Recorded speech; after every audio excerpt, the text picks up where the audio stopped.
is the elicitation technique of laddering, and this presentation is given by Eric, Chase, and Marshall.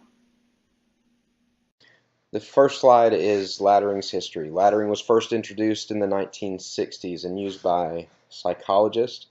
Most of the elicitation techniques that we're using come from the social sciences, and this one is no exception.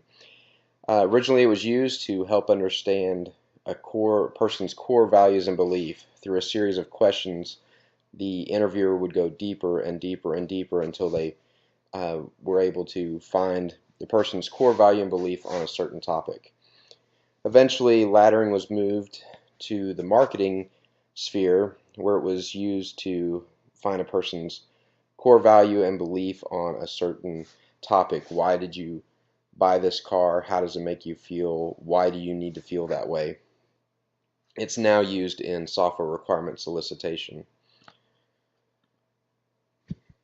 The laddering process, the root is why. Why is someone doing this, and why is that important?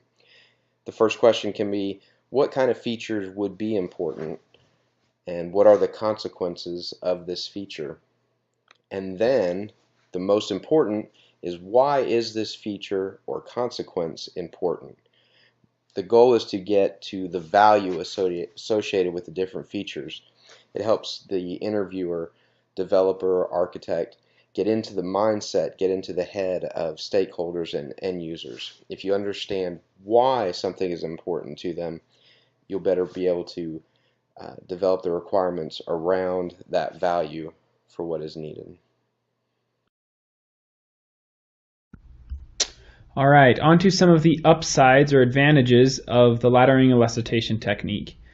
The first upside we have is helping prioritize needs. This is extremely beneficial because we can see why certain needs are requested by the stakeholders, and we can put them in a sort of hierarchical order that is easy to understand. Another thing that this elicitation technique does is clarify the requirements. When there's any confusion about certain requested requirements, the interview can always dig a little bit deeper to understand how this certain requirement is to be set up. Finally, as I said earlier, it arranges requirements in a hierarchical format. This is beneficial as it creates a sort of map or chart of how each requirement can connect to each other. All right, now some of the downsides. Some of the downsides to laddering. First, it is difficult to maintain requirements.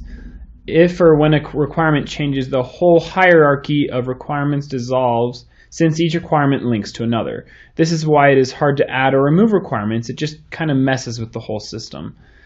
Another issue is that there are a lot of questions that have to be asked. These questions are very tedious, and it takes a lot of time, and a lot of times the stakeholder can just keep adding on and on and on all the reasons why a certain requirement has been requested. Since there are a lot of questions and sort of a chart is made of all these requirements, it gets very difficult to do when the project is larger or more complex. If there are a lot of requirements for the software, then it makes the questions too complex, and a lot of the requirements are interconnected, making it even harder to visualize.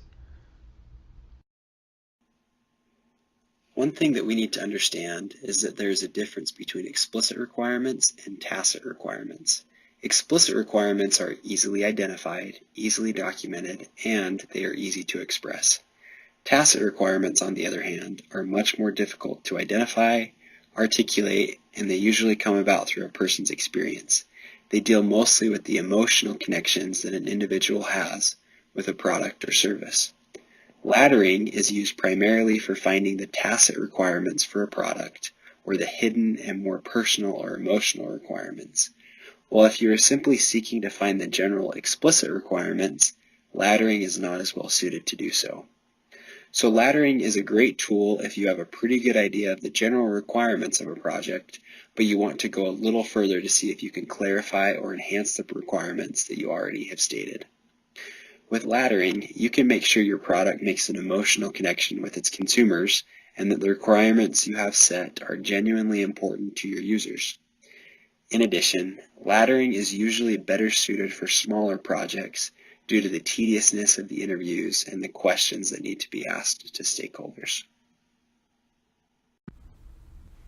So we interviewed 3 individuals to experiment with the laddering elicitation technique.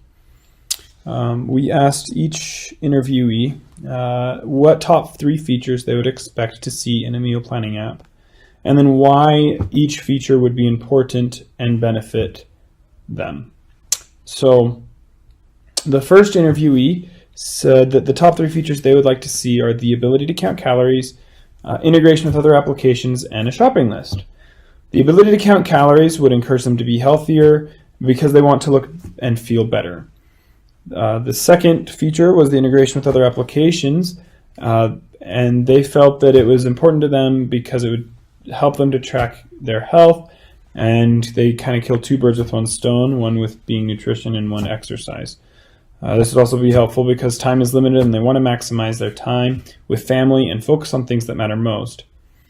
The shopping list would also be important to them because it allows them to save time and minimizes stress and efforts so that they won't forget things at the store.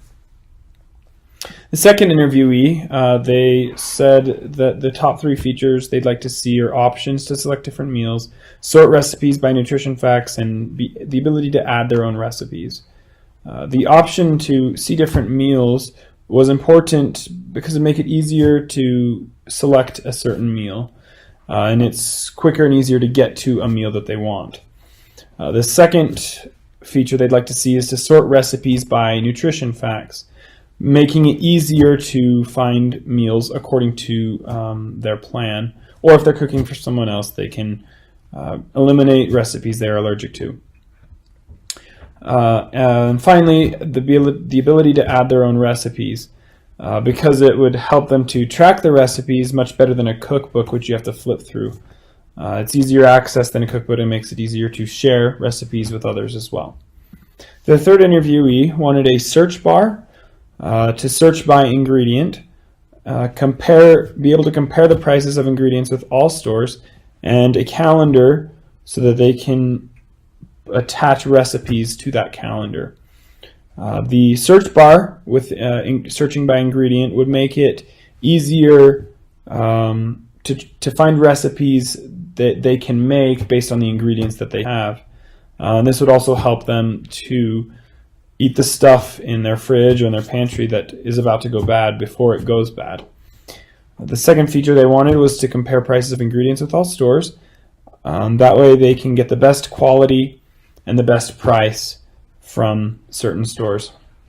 And finally, the calendaring out each meal is important because they will easily be able to find recipes for any given day, and that way they can save time.